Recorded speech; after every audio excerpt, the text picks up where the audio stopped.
Of our 3 pups. You guys can't see her yet. Ta-da! Now you can. Much better look. Totes adored. She says hi! Now, I mentioned earlier that we had some struggles having, I know it's embarrassing struggles shifting out in the morning. Sometimes that happens. Now, we did have some difficulties earlier having our sea lions come out because sometimes they get so excited about the notion going out to see our public and to do an activity that they don't want to wait their turn, which was our hold up earlier today. Because being out here in front of you guys is actually really, really reinforcing for them. They seem to genuinely derive pleasure from getting attention, at least in a lot of cases. Now, you guys, never mind, just kidding. Never mind. Excuse me. Now, you guys will notice that as she's doing her behaviors, Miranda here is blowing that whistle. It's the same sound that if you guys were focusing on it earlier, y'all heard. Oh, she's the best. I just want to push her little face. I won't though because they have teeth, and we'll talk about that later. But that said, that whistle is basically a form of reinforcement in the sense that it lets her know that she did the requested behavior correctly. We don't force our sea lions to do anything here. I don't know if you guys ever tried to force a sea lion to do anything. It doesn't work, first off. But secondly, it would actually be kind of tarnishing to your friendship with the sea lion, or to, better yet, to your training relationship. Scoot back so you guys can see her up on the rock here. Wait for it. Wait, wait for it. That's okay. Yeah, she got it. Yay! She got the fish. Good times. Wait for it. Oh, big wave. Good times.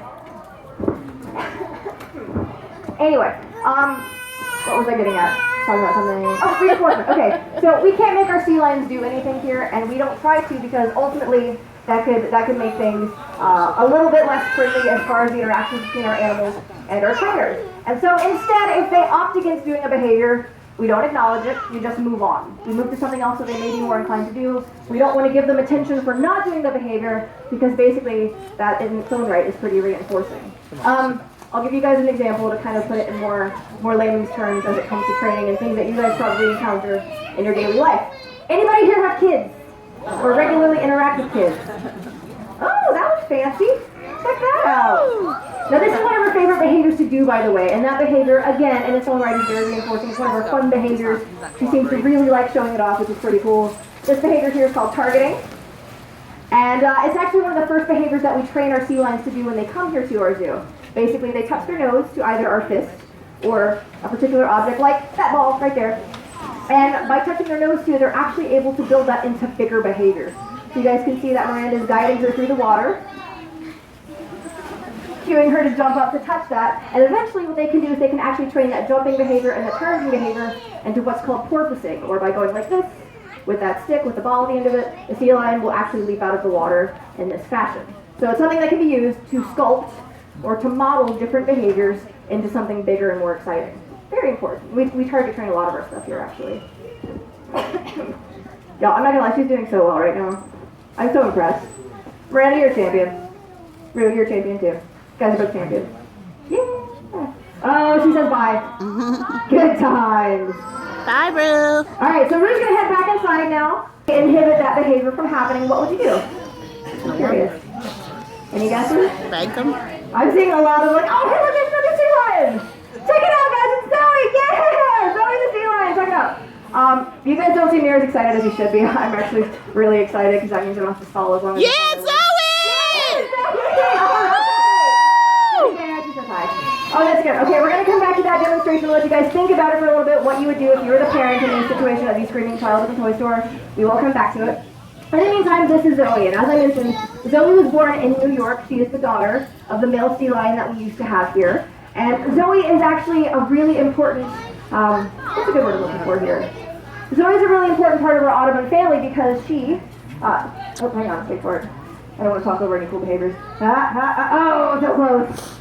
So close. Anyway, Zoe is a really important part of our Audubon family because she was actually born in a zoo setting and accordingly is part of what's called an SSP, or a species survival plan.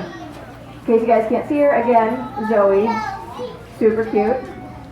She's also a little bit bigger than our other female sea lion Rue is, or our other female pup is. Species survival plan. It's basically a program wherein, and it's actually approximately 450-ish species are bred in zoos here in the U.S., bred in accredited facilities here in the U.S. And the reason for that is because, unfortunately, a lot of animals are becoming increasingly rare in the wild. Now, sea lions are not classified as endangered yet, but unfortunately they've had a lot of issues in their habitat. They've lost, back again. They've lost a lot of the native fish in their habitat due to overfishing, due to climate change, due to pollution. All sorts of really horrible stuff has been happening to these guys in the wild in the sense that their future doesn't necessarily look as bright as it used to. So it's really important that they are bred in the zoo setting, so not only can you guys get to see the awesomeness that is the California sea lion, but also to make sure that the zoo exists in the future. Really, really important. So there she is. So where did she go? Now, a lot of the behaviors that we train here at the zoo are behaviors that are really cool to watch, like these jumping behaviors, the behavior that you guys saw earlier where Rue was jumping out of the water, behaviors like that, that little eye shielding behavior there. But a lot of the behaviors here are also trained for husbandry reasons. They're trained basically as a means of helping us to take better care of our animals. We talked about that targeting behavior earlier, that initial behavior that we train our animals when they get here. That's super important because not only does it help us to train things that look cool for you guys, but it trains us to do behaviors like that. And so that lie down behavior is really, really important because it allows us to do a good physical glance over of our animals. Jumping behaviors like that look really awesome, but it also allows us to gauge the muscle tone of our animals. Everything actually has multiple purposes here. It's just kind of a little peek behind the curtain. Excuse me.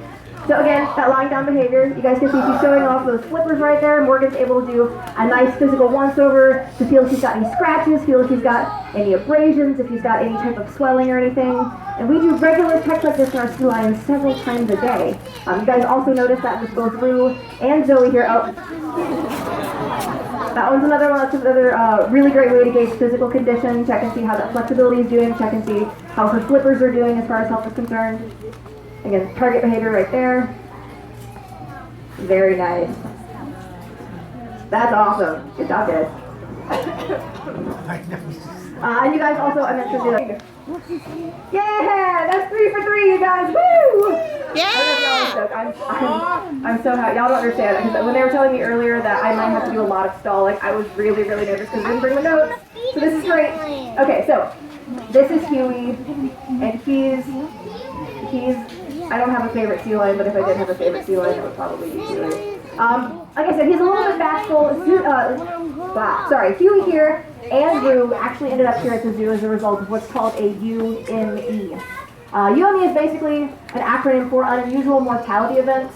Over the last couple of years, basically from 2012 to 2015, there have been several thousand sea lion pups that have been stranded by their moms or abandoned by their moms in the Pacific. Reason for that is still unknown, but research. Did you guys check that out? I can't see it because of the glare. I didn't realize he was going to be blowing his whistle. If there's a chance you guys could do that again, that'd be super adorable. Possibly. Maybe. If he's interested. Right now, Huey is the only sea lion out of our 4 that does do whistle blowing behavior. And it's the best. Hang on. Alright, check this out. Ha! Yay! Oh, thanks, guys. Sorry, that's my favorite behavior that they do. I get really excited about it. Anyway, unusual mortality event. Basically, it is a mass stranding. Sorry for step on you. It's basically mass stranding. So there are lots of pups that have been orphaned in the wild.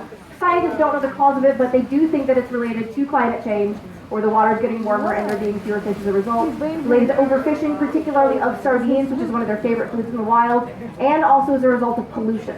There are a lot of factors that go into it, but the long and short of it is that there were thousands of baby sea lions that needed somewhere to go and couldn't survive in the wild by themselves. And so several organizations, many of which are actually both zoos and aquaria, took in these sea lions that were otherwise orphaned. And so both Rue and Huey ended up here as a result of that.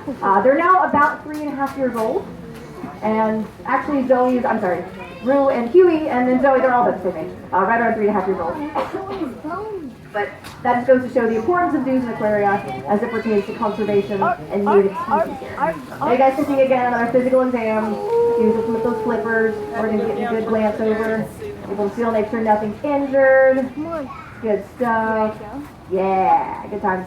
Now, the reinforcement that they are receiving here is both verbal. He says hi. No. Both verbal reinforcement, so they do get praise for behavior that they perform to the expectation of the keeper, but they also get a lot of food reinforcement. The type of stuff that we feed them here is fish. Fish, yeah, they totally eat fish, and if you pay close attention, you'll see there are different sizes of fish that they're getting. Big ones are called herring. Medium-sized ones are called capelin. Little guys are called silversides. And they get a different breakdown of them, but on average, each of our sea lions gets about 12 pounds of fish a day. So that's, I know, right? G's is correct.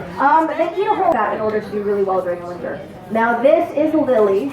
You guys are regulars here at the zoo. You're probably very familiar with her because she's been here since she was just a couple years old, and she is now 28 and a half years old. She is, oh wait for it. She says hi. Lily is a geriatric sea lion. Typically speaking, they don't live much longer than about 15 to 20 years in the wild. In a zoo setting, they're going to live a lot longer because they don't have the same type of predators that they would have in the wild. Now, what would eat a sea lion? Sharks. Sharks would totally eat a sea lion. That's one of the big ones. What's the other big one? Walrus. Orcas, absolutely. Orcas. Orcas are another apex predator in their habitat. They're another animal that's at the top of the food chain, and accordingly, sea lions absolutely get eaten by them on the regular. Now, Lily in particular would not do well in the wild because not only has she lived in the zoo her entire life, but she's also not as visually inclined as our pups are. You guys will notice that Miranda's going very, very gently with the behaviors, and she's doing a lot of tactile guiding, a lot of that targeting behavior with her. The reason for that is because Lily is blind. Lily actually is not only blind, but Lily doesn't have any eyes. Everybody's like, oh, but again, think about it. She is almost, she's over 10 years older than the main wild cat, or the wildlife expectancy would be. So she's not as fast going as the younger sea lions are. Still super awesome though. But that said, a couple years ago, Lily had what's called a double lens luxation. Basically, the lenses, which is part of the eye, started to separate. And if you guys have ever had anything stuck in your eye, like an eyelash before, y'all know how painful that is. Imagine part of your eye coming apart in your eyeball. Really, really unpleasant, very, very painful. And while there is a corrective surgery for that, our attempts on it didn't work. It just didn't take. And so the best way to make sure that Lily stayed happy and healthy is to actually remove all of the tissue in the eye socket. And she did that, and she's now actually doing great. Even though she can't see, she does know her surroundings really, really well, and she's got a great trust relationship with her keepers here, and accordingly they're able to take really good care of her. She recognizes that she's a little spoiled, recognizes that she's in very good hands with her keepers. And accordingly, we have to do training a little bit differently with her. I mentioned that we do a lot of tactile training, so you guys can see that there's a lot of constant contact between her nose and Miranda's fist here, as far as guiding her around. We also do a lot of auditory cues with her, so a lot of her behaviors are triggered by sound. They may verbally request a cue, or they may request a behavior by saying the name of it. They may tap a certain part of her body. You guys noticed when she said hello earlier, they touched her throat. That indicated to her it was time to say hi. And again, heading that direction now, guiding her through the exhibit space. Yeah. Oh, she's gonna dance. Check it out. Yeah. Very nice. So again, super happy, super healthy. It's good stuff. Now on that note, I'm gonna go on and wrap up the talking part of our activity. But if you guys have any, actually wait, no, I'm not. Y'all didn't answer my question yet. What would you guys do if you had a kid screaming in the grocery store or in the toy store? Scream! Oh, sometimes I do feel you. What we would do here as trainers and as keepers is we would ignore that behavior. We wouldn't buy them the toy they were freaking out over because that would be basically training them to scream when they wanted something. Yep. We wouldn't be punishing them because they might not understand that type of punishment, or they might view that punishment as a form of attention and continue doing the behavior. So instead, we would just ignore it, and that actually is how we train our sea lions. If they're having a sea lion temper tantrum, we just ignore it and we move on to something else. That was the crux of that. Now, on that note, I'm going to stop talking, but if you guys have any questions, by all means, please feel free to ask. I'll be here for a little bit. The intern in the section will be up here in just a second, too. Super exciting. Y'all have a great day. Thank you for your patience. That's your sea lion keeper.